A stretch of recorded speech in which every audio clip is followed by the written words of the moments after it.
یہ دل تیری آمد پہ میں واہ کروں، آجا ایک بار پھر تجھے میں سلام کروں۔ سلام مائی ہیمرائڈس family, I hope you all are doing well. Welcome to your channel ہیمرائڈس۔ Today we are here with the complete novel اب اور نہیں میری جاں by Maya, so let's get started. اب اور نہیں میری جاں، چنچل ہوا آ کر مجھ سے کھیلے گی، چاند پھر اہتمام سے میرے کمرے میں اترے گا، کمرے میں بہاروں کا سماں ہوگا، میرا چاند گھونگھٹ میں چھپا ہوگا، اس گھونگھٹ سے جب میں آزاد کروں گا، چھپنے کی وہ مجھ سے فریاد کرے گا۔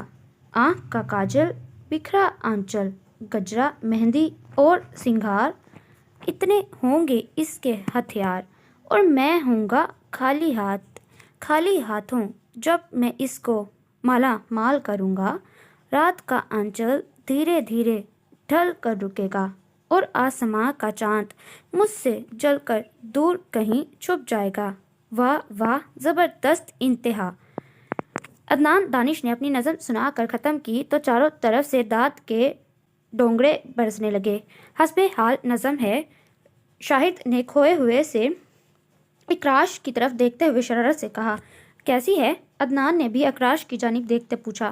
بہت پیاری، اس نے بڑے جذب سے آنکھیں بند کر کر کہا۔ کون؟ امیر کمال نے بے انتہا چونکنے کی ایکٹنگ کی۔ بھابھی کے نظم! زبیر نے اکراش کی مشکل آسان کی۔ دونوں ہی۔ اکراش نے ان کی چھیڑ چھاڑ سے لطف اندوز ہوتے ہوئے ڈٹائی سے کہا۔ توبہ توبہ! انہوں نے کانوں کو پکڑتے ہوئے شور مچایا۔ اس بات پر اکراش اور عدنان ہاتھ پر ہاتھ مار کر ہنس دیے۔ ایسا کرو عدنان، تم چند اشعار لکھ کر اکراش کی جیب میں رکھ دو، رونمائی کے وقت اس کے کام آئیں گے۔ نوید نے بڑا اچھا مشورہ دیا۔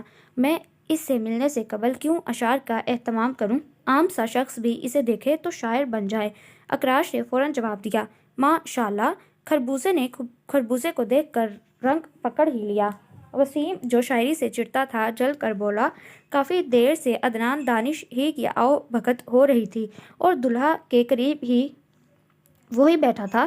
ویسے یار عدنان، تمہارا کیا تخلص ہے؟ وسیم کو چڑھتا دیکھ کر امیر کمال نے موضوع کو اور طویل دیا۔ دانش ہوگا، شاہد نے قیاس لگایا۔ دانش ضیاء میرے والد محترم کا نام ہے، میں نے اپنا کوئی تخلص نہیں رکھا ہوا، عدنان نے سنجیدگی سے کہا۔ حالانکہ رکھنا چاہیے، وسیم نے جل کر کہا۔ پھر عدنان ہی کا ذکر جو تھا، تمہیں اپنا تخلص ضرور رکھنا چاہیے، بڑا چارم ہوتا ہے شاعر کے تخلص میں۔ نوید اچھے مشورے دینے میں ہمیشہ آگے ہوتا۔ عدنان دانش بیکار اچھا رہے گا۔ اب تک وسیم جل کر راکھ ہو گیا تھا۔ سب اس کی بات سے بہت محظوظ ہوئے۔ سنجیدہ سا ٹاپک مزاح کی طرف مڑ گیا۔ دکھ سب سے اچھا رہے گا، شاہد نے ہنس کر کہا۔ نہیں یار، زخمی بہت اچھا ہے، نوید نے کہا تو ڈاکٹر فہیم جھٹ بولے۔ بالکل ٹھیک، مرہم میں لگا دیا کروں گا زخم پر، ہر نظم اور غزل کے بعد۔ سب نے ایک شاندار قہقہ لگایا۔ سر فہرست وسیم تھا۔ عدنان بھی ہنسنے لگا، جانتا جو تھا ان کی فطرت کو۔ ارد گرد بیٹھے تمام لوگ ان کی باتوں سے لطف اندوز ہو رہے تھے۔ آغا جان بھی دور بیٹھے تھے، کبھی تنبیہاً کبھی تفریحاً نگاہ ان پر ڈال لیتے۔ کچھ دیر بعد گلریز اندر سے بھاگتا ہوا آیا، اور جانے اپنے دادا جان کے کان میں کون سا سور پھونکا کہ آغا جان کے چہرے پر تفکرات کی پرچھائیاں رقم ہو گئیں، اور وہ عجلت میں اندر چلے گئے۔ پھر اپنے پاپا یعنی تابش بھائی کے کان میں کچھ کہا تو وہ بھی محفل سے اٹھ کر چلے گئے۔ اکراش نے گلریز کو اشارے سے اپنے پاس بلایا اور بات پوچھی۔ چاچی جان بے ہوش ہو گئی ہیں، گلریز نے بڑی رازداری سے اطلاع فراہم کی، مگر سب نے سن لیا اور اسی بات کا بتنگڑ بن گیا۔ گلریز الٹے قدموں اندر بھاگ گیا کہ اسے اندر کی خبر بھی لینا تھی، اور اکراش کے دوستوں نے اسے نشانے پر دھر لیا۔ یار، یہ بے ہوش ہونے کا کیا چکر ہے؟ شاہد نے رازداری سے پوچھا تو اکراش اسے گھور کر رہ گیا۔ یار، گھورتے ہوئے تم انتہائی خوفناک لگتے ہو، کہیں تم نے اسے کبھی گھور کر تو نہیں دیکھ لیا تھا؟ شاید اسی کے ذہن میں آج تمہاری وہی والی فوٹو آ گئی ہو اور وہ خوف سے بے ہوش ہو گئی ہو۔ وسیم نے بڑے تپے پتے کی بات کی۔ نہیں یار، اتنا شاندار مرد تو کسی بھی لڑکی کا خواب ہو سکتا ہے، عدنان نے اکراش کی حمایت کی۔ نہ کہ خواب میں آیا ہوا جن، نوید نے بات اچک لی اور ایک زبردست قہقہ پڑا۔ اکراش بس پہلو بدل کر رہ گیا۔ تمہیں اٹکھیلیاں سوجی ہیں اور میرا یار اداس ہو گیا ہے، نعیم نے خواہ مخواہ اکراش کی ٹانگ کھینچی تھی۔ فکر کی کوئی بات نہیں، ڈاکٹر فہیم اسے دلاسا دینے کے لیے اس کے قریب آ گئے۔ ابھی تو رخصتی میں 3-4 گھنٹے باقی ہیں، انشاءاللہ ہوش آ جائے گا، ڈاکٹر فہیم نے نہایت پیشہ ورانہ انداز میں کہا تو سب ہنسنے لگے اور پھر سب کھانا کھانے کے لیے اٹھ کھڑے ہوئے۔ البتہ تابش بھائی اور آقا جان ہنوز اندر غائب تھے، جو کہ اکراش کے لیے پریشانی کا سبب تھا، مگر وہ ظاہر نہیں کر رہا تھا کہ ذرا سی بات کا بتنگڑ بڑھانا اس کے دوستوں کا محبوب مشغلہ تھا۔ ابھی تک تمہارے والد محترم اور تابش بھائی نہیں آئے، کہیں کوئی سیریس بات تو نہیں ہو گئی؟ نوید نے پلیٹ میں بریانی ڈالتے کہا۔ حالانکہ ڈاکٹر ہمارے پاس موجود ہے، تمہارے گھر والوں کو ہم سے رجوع کرنا چاہیے تھا، اس بہانے ہم بھی اندر چلے جاتے۔ وسیم نے پانی کا گلاس منہ سے لگاتے ہوئے کہا تو ڈاکٹر فہیم جھٹ بولے، اسی بہانے تم اسے بے ہوشی میں ہی دیکھ لیتے اور منہ دکھائی کے پیسے دینے سے بچ جاتے۔ بالکل ٹھیک کہا تم نے، زبیر نے ڈاکٹر فہیم کو داد دی۔ اتنے میں بابا جان بڑی تیزی سے باہر آئے، متلاشی نگاہوں سے ادھر ادھر دیکھا۔ سرفراز ڈرائیور کو دیکھ کر اپنی طرف بلایا۔ سرفراز ان کی خدمت میں فوراً حاضر ہو گیا۔ تیسرا ڈاکٹر اب تک وہ لا چکا تھا۔ بابا جان نے اسے دوائی کا لکھا ہوا پرچہ تھمایا، کان میں کچھ کہا اور اندر چلے گئے۔ سرفراز پرچہ لے کر گاڑی کی طرف چل دیا۔ کیا مسئلہ ہے؟ جا کر پتہ تو کرو، شاہد نے تفکر سے کہا۔ ہاں بھائی، معلوم کرو۔ سب واقعی پریشان ہو گئے تھے۔ اتنے میں تابش بھائی سامنے سے انہیں آتے دکھائی دیے۔ خیریت تو ہے نا تابش بھائی؟ نوید نے عجلت بھرے انداز میں ان سے پوچھا۔ ہاں بھائی خیریت ہے، تم کھانا کھاؤ، انہوں نے خوش دلی سے پرسکون انداز میں کہا تو اکراش کچھ مطمئن سا ہو گیا۔ کوئی پریشانی کی بات تو نہیں؟ ان سب نے استفسار کیا۔ نہیں نہیں، تابش بھائی ہنسی روکتے ہوئے ان کے پاس ہی بیٹھ گئے۔ اکراش کو یوں لگا جیسے وہ ان سے کچھ چھپا رہے ہوں، لیکن اس نے کوئی استفسار نہ کیا۔ سب لوگ کھانے سے فارغ ہو کر رفتہ رفتہ چلے گئے اور وہ تمام لوگ گول دائرے کی صورت میں کرسیاں لگا کر بیٹھ گئے۔ خوب لمبی نشست جمی۔ کسی کو دودھ پلائی کی رسم سے دلچسپی تھی، کسی کو جوتا چھپائی کی رسم اچھی لگتی تھی۔ یار تمہاری کوئی سالی تو ہے نہیں، مزہ کیسے آئے گا؟ انہیں سالی نہ ہونے کا بڑا دکھ ہوا۔ اتنے میں بھائی آ گئے اور ایک دم سنجیدہ ہو گئے۔ وہ بھابھی کے احترام میں کھڑے ہو کر ان سب نے باری باری سلام کیا۔ بھابھی ان سب کو باری باری خوش اخلاقی سے جواب دے کر میزبانی کے فرائض ادا کرنے لگیں کہ سب لوگوں نے کھانا کھا لیا ہے کہ نہیں۔ بھابھی کھانا تو ہم لوگوں نے کھا لیا، آپ یہ بتائیں رخصتی کس وقت ہوگی؟ نوید کو سب سے زیادہ جلدی تھی۔ ہاں میں تم لوگوں کو یہی بتانے آئی تھی کہ کشمائن کی طبیعت ٹھیک نہیں ہے، بہت سخت بخار ہے اسے، ڈاکٹر احمد سکون کا انجیکشن لگا کر گئے ہیں، اسے ماموں جان نے کہا ہے۔ کشمائن کی طبیعت کے پیش نظر رخصتی فی الوقت نہیں ہوگی، اگر آپ لوگ جانا چاہیں تو جا سکتے ہیں۔ یہ کیا بھابھی؟ ان سب کے احتجاجی نعرے بلند ہو گئے۔ خاموش، بھابھی نے انہیں چپ کرایا۔ بابا جان بہت ٹینشن میں ہے، اس وقت شور نہ مچاؤ ورنہ مار بھی پڑ سکتی ہے۔ بھابھی شرارت سے ہنس کر اندر چلی گئی اور ان سب کے چہرے اتر گئے، جبکہ اکراش کا چہرہ ایک دم سخت ہو گیا، نگوش تن گئے، وہ غصے سے اٹھ کر وہاں سے چلا گیا۔ تابش بھائی کی ہنسی روکنا بھی اس کی سمجھ میں آ گیا تھا، وہ اپنے کمرے میں آ گیا، تمام دوست بھی اس کے پیچھے پیچھے آئے۔ کمرہ اوپر والے پورشن میں تھا، اس لیے گھر کے حالات حاضرہ سے کٹا ہوا تھا۔ ہائے کتنے ارمانوں سے ہم نے اپنے یار کی سیج سجائی تھی، زبیر نے موتیا کی ایک لڑی کو سونگھتے ہوئے بڑی حسرت سے کہا تو نوید بیڈ پر گر کر گانا گانے لگا۔ سونی سیج پہ سیاں ساری رات میں جاگی، کوئی ٹیبل کوئی کھڑکی تو کوئی تالی بجانے لگا۔ سونی سیج پہ سیاں ساری رات میں کھانسی، وسیم نے نیچے اشارہ کرتے ہوئے کشمائن کی طرف سے گانا گایا تو سب ہرا ہرا کے نعرے لگانے لگے۔ البتہ اکراش خاموشی سے کھڑا رہا۔ یارو میرا دل بہلاؤ، آج کی رات بڑی قاتل ہے۔ عامر نے شاعرانہ انداز میں اکراش کی کمر پر ہاتھ مارتے ہوئے اس کا حال دل بیان کیا تو وہ سب ہنس پڑے۔ سب نے مل کر خوب ہلا گلا کیا۔ کبھی دلہن بن کر نوید بیٹھتا سیج پر تو شاہد دلہا بن کر اس کا گھونگھٹ اٹھاتا، تو کبھی زبیر دلہا بنتا تو وسیم اس کا گھونگھٹ اٹھاتا۔ سب سے مزے کی بات یہ کہ انہیں کوئی دوپٹہ نہ ملا، دوپٹے کی جگہ کسی نے تولیہ اور کسی نے روٹیوں کا دسترخوان استعمال کیا۔ اکراش، عدنان اور ڈاکٹر فہیم کا ہنس ہنس کر برا حال ہو گیا۔ جب آخرکار انتہا ہی ہو گئی تو نعیم نے اٹھ کر کمرے میں سے نئے اور پرانے سارے موزے تلاش کیے اور باری باری اپنی فرضی بھابھیوں کو دینا شروع کر دیے، بلکہ سنگھار شروع کر دیے۔ سب شور مچاتے ہوئے بیڈ سے اترے اور پھر کمرے سے باری باری بھاگ گئے۔ کشمائن کا بخار بڑھتا ہی جا رہا تھا۔ پھپھو صفیہ سرہانے بیٹھی سورہ یاسین کا ورد کر رہی تھیں، پھپھو آمنہ علیحدہ نظر اتارنے میں مصروف تھیں، بھابھی اسے دعا دے رہی تھیں، آغا جان علیحدہ پریشانی سے ٹہل رہے تھے۔